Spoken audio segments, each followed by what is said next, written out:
बोलो सतगुरुदेव की जय।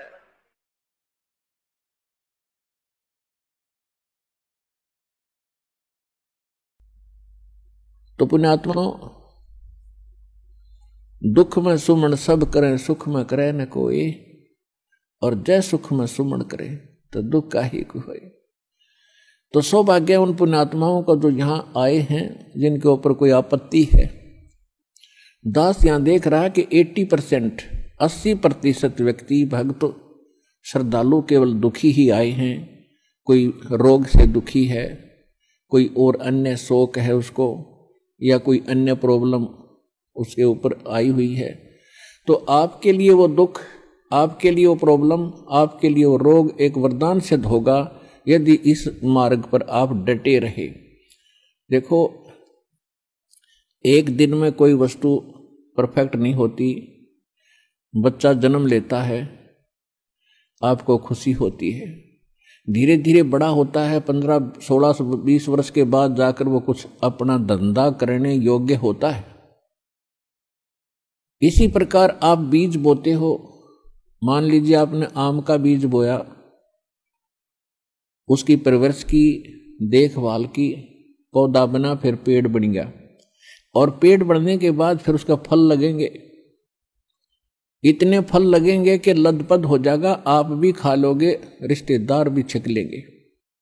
ठीक इसी प्रकार आज आपको, जिनको आज मंत्र मिला है, उन्होंने आज ये सत भक्ति रूपी पौधा आपने आज बीज बोया है इसका,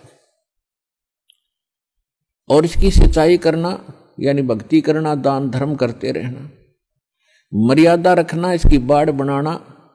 बाड़ बनाने का मतलब है मर्यादा रखना, नियम भंग मत करना।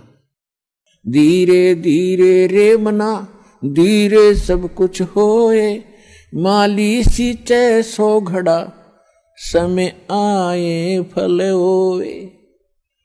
जैसे माली का मतलब है जो उस प्रोसेस से परिचित, उसका विद्वान है, बाग बगीचे लाने वाला। वो बीज बोता है और उसमें सैकड़ों पानी घड़े डालता है, वाटर पानी के, और धीरे धीरे वो बड़ा होता है। उसको मालूम है, उसको 100% ज्ञान है, वो पूरा उसके ऊपर विश्वास है उसको कि एक दिन ये पेड़ बनेगा। अगर मैं इसकी सुरक्षा ठीक रखूंगा, इसको रोग से बचा कर रखूंगा, और बड़ा होए पाछा फिर देखना मेरे वारे न्यारे कर देगा। तो ठीक इसी प्रकार ये राम नाम का आज ये सच्चा बीज बोया है। आज तक तो आपको आम का नाम लेकर बबूल का बीज बुआ रखा था, और उस बबूल यानी किक्कर की डंडी की आप खूब सेवा भी कर रहे थे। तो बबूल कहता बबूला लगेंगे, आम नहीं लग सकते। भक्ति भी करते थे, ऋषि महर्षि भक्ति खूब करी, जीवन गाल दिए, राज भी त्याग के भगवान के लिए जंगल में जा बैठे। लेकिन वो आम का पेड़ ना होने से, आम का बीज ना बोने से बबूल का बीज बो लिया, उनमें सिद्धियां आ गई। आन उपासना करते रहे, पूर्ण परमात्मा की भक्ति ना करके काल भगवान ब्रह्म या ब्रह्मा विष्णु महेश तक की भक्ति करके उन्होंने बबूल का बीज बो के बबूल ही प्राप्त किया। उदाहरण के लिए हिरण्यकशिपु ने ब्रह्मा जी की साधना करके बबूल का पेड़ बोया, और क्या मिला उसको? सिद्धियां आ गई। ये समझ बैठा कि मैं भगवान बन गया, और कैसा जीवन नाश हुआ उस व्यक्ति का। ऐसे ही रावण ने बबूल बोया था भगवान शिव की भक्ति करके, और क्या प्राप्ति हुई? सिद्धियां होगी, रिद्धि आ गई, सोने के महल बना लिए, आकाश में उड़ जाने की शक्ति आ गई, और कुबद को माकर सर्वनाश करा के गया।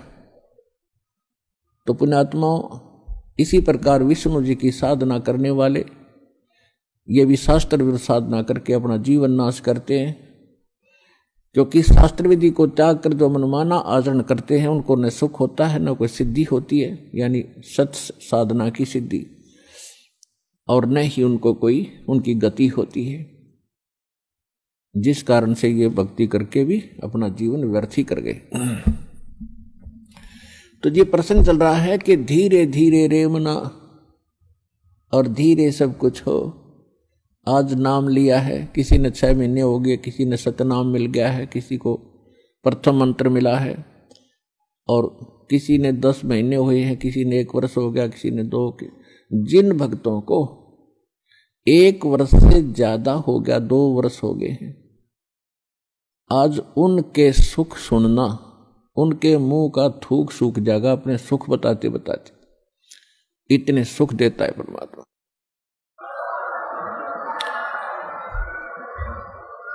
और कुछ अनजान कहते हैं जी मैं 4 बार आ लिया गण्या, कोई लाभ सा विशेष नहीं हुआ। ये उसके लिए प्रार्थना है कि धीरे धीरे रे मना, धीरे सब कुछ हो, माली सींचे 100 गड़ा समय आए फलो। और दूसरा कारण ये होता है, सतगुरु के दरबार में भाई कमी कहे की ना, अनसा मौज नहीं पावता है तेरी चूक चाकरी। इस सच्चे दरबार में किसी चीज